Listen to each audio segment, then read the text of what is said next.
Hello, myself Himani Chauhan and आज की video में बात करेंगे एक ऐसे मुद्दे के बारे में जो आप सबको बहुत ज़्यादा स्ट्राइक करता है। आखिर हम इंग्लिश बोले कैसे? में से ज़्यादातर पीपल इंग्लिश लिख सकते हैं, इंग्लिश समझ सकते हैं, लेकिन जब वे इंग्लिश बोलने आते हैं तो उन्हें वर्ड्स की कमी पड़ जाती है। वे बोल नहीं पाते। उन्हें ऐसा लगता है कि I can write English but I can't speak English. तो इसके रीजंस क्या है? सबसे पहले जब आप इंग्लिश बोलने चलते हैं तो आपको 2-3 मेजर सेटबैक्स मिलते हैं। पहला सेटबैक कि आप जैसे बोलने लगे आपको वर्ड्स नहीं मिले। ये क्या डिपिक्ट करता है कि आपकी वोकैब कच्ची है, मतलब आपको अपनी वोकैबलरी को और अच्छा करना होगा। दूसरा ये है कि आप वर्ड्स कैट कर पाते हो, लेकिन आपको थोड़ा स्पेस चाहिए, मतलब बीच में रुकने के लिए आपको कुछ चाहिए, आपके माइंड को प्रोसेस होने के लिए थोड़ा टाइम लगता है। तो उसके लिए आप फिलर वर्ड्स का यूज़ कर सकते हैं। फिलर वर्ड्स जैसे कि ज़्यादातर सब या यस इस तरीके से यूज़ करते हैं, या फिर एग्जैक्टली या फिर बेसिकली। ऐसे फिलर वर्ड्स होते हैं जिन्हें हम अगर बीच में गैप में लगा दें तो आप अपना आराम से थोड़ी देर प्रोसेसिंग करके अपने माइंड में अच्छी तरीके से बोल सकते हैं। अगर आपको अपनी इंग्लिश को बहुत अच्छा दिखाना है तो इसके कुछ फ्रेजेस होते हैं, जैसे I am too much happy. इस तरीके से ना बोल के आप कहोगे आई एम ऑन क्लाउड 9, या फिर फैल फोर, मतलब फेल फॉर डिसीव। मतलब इस तरीके की आप छोटी छोटी फ्रेजेस को अगर अपने सेंटेंस में लाएंगे तो आपकी इंग्लिश बहुत ही ज़्यादा इफेक्टिव दिखेगी एंड सामने वाले बंदे को ऐसा लगेगा कि जो आपकी इंग्लिश है वो बहुत ज़्यादा अच्छी है, चाहे आप 2-3 सेंटेंस ही बोलें। तो इस तरीके से अगर आपको अपनी इंग्लिश को अच्छा करना है तो 4-5 पॉइंट्स हैं जो आपको अच्छी तरीके से कवर करने पड़ेंगे। सबसे पहला, आपको वोकैबलरी अपनी अच्छी करनी है। वोकैबलरी अच्छी करने के सोर्स क्या क्या हैं? एक तो आपको अपना रीडिंग हैबिट बनानी होगी। रीडिंग हैबिट चाहे आप कुछ भी पढ़ें, वेदर आप कोई अच्छी सी नॉवल पढ़ें, या फिर आप न्यूज़पेपर एक्सेट्रा पढ़ें, या फिर आप कहीं से अपना न्यूज़ में इंटरेस्ट हो, आपके जो इंटरेस्टेड थिंग्स हैं उनके बारे में, आपको ब्लॉग्स वगैरह में आपको अपनी रीडिंग स्किल करनी होगी। अब वो रीडिंग कुछ ऐसी होनी चाहिए कि आपको अच्छे अच्छे वर्ड्स मिलें। आप उन अच्छे अच्छे वर्ड्स को रीड करें, रिसाइट करें, उन्हें मेमोराइज करें।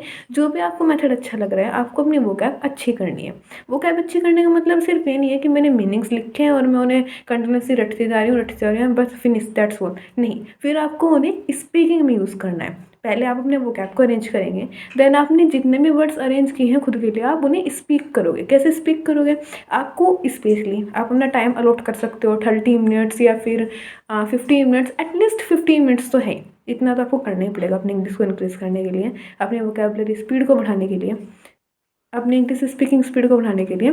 तो आपको क्या करना है, अपना जो भी आप टॉपिक ले लो डेली रूटीन का, कोई भी आप किसी भी चीज़ पर डिस्कस करना चाहते हो, अपना पर्सनली अपना मोबाइल ओपन करो और खुद को रिकॉर्ड करो, बोलो अच्छी तरीके से।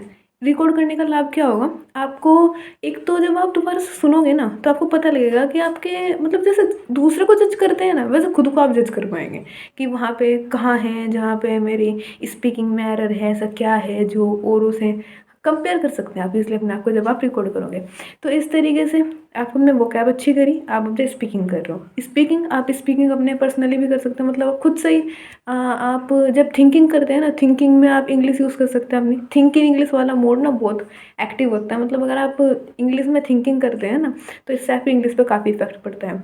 अदरवाइज़ अगर आपके ब्रदर है, आपके सिबलिंग्स है, या फिर आपका कोई यंगर है, कोई कुछ भी जो आपसे इंग्लिश में बात करने में आपसे कंफर्टेबल, तो आपसे बात कर सकते हैं। नहीं तो काफ़ी सारी ऐसी ऐप्स हैं जिस पर आप इंग्लिश में अच्छी तरीके से बात कर सकते हो, मतलब आपको स्पेशली वो इंग्लिश के लिए डिज़ाइन की गई है। आप वहाँ पे अपना पे वगैरह करके आराम से कर सकते हो। तो हमने वोकैब की बात करी, हमने इंग्लिश स्पीकिंग की बात करी। अब आपको इंग्लिश लिसनिंग में भी करना होगा। लिसनिंग के लिए हम क्या कर सकते हैं? वही केस आ जाता है रीडिंग वाला कि जो आपका इंटरेस्ट है।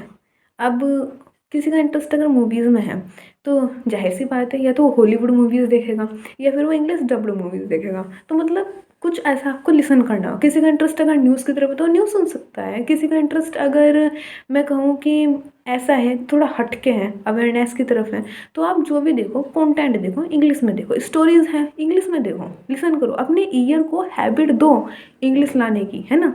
You have to be concentrate on that. Fourth, मैंने क्या कहा कि आपको ना अच्छी तरीके से अपनी जो वोकैब है उसमें आइटम्स का फ्रेजेस का यूज़ करना है। आप अगर आइटम्स लोगे या फिर फ्रेजेस यूज़ करोगे अपने बोलने के स्टाइल में तो अलग सा ही कुछ बैठ जाएगा। अगर हम फिफ्थ बात करें तो आपको ऐसा करना चाहिए कि जब आपको लगे कि हमारी इंग्लिश थोड़ी स्टैंडर्ड पे आ गई तो एक तो कम्युनिकेट करो अलग अलग लेवल पे, और दूसरा उसे और थोड़ा निखारो। Just continue to step. अपना कहीं ना कहीं कुछ सोर्स बना लो, व्लॉग्स लिखना स्टार्ट कर दो या फिर कुछ भी वीडियो पोस्ट करना स्टार्ट कर दो, जिससे आपका अल्टीमेटली इवेंचुअली आप सक्सीड हो जाओ। That's all. तो आप अपने पॉइंट्स को रिमार्क कर सकते हैं। सबसे पहले हमने वो कैप कहा, दूसरा हमने कहा कि आपको लिसनिंग में कुछ रखना है, तीसरा हमने कहा आपको स्पीकिंग में भी कुछ रखना है, एंड फोर्थ हमने कहा कि आप थोड़ा बहुत राइटिंग में भी कुछ कर सकते हैं ब्लॉग वगैरह में। फिफ्थ हमने कहा कि आपको अल्टीमेटली अपने वो कैप को स्टैंडर्ड लेवल पर रखना है, जिसमें आप फ्रेजेस, आइडम्स, ऐसे ऐसे इफेक्टिव वर्ड्स का यूज़ करेंगे। तो that's for all. Thank you.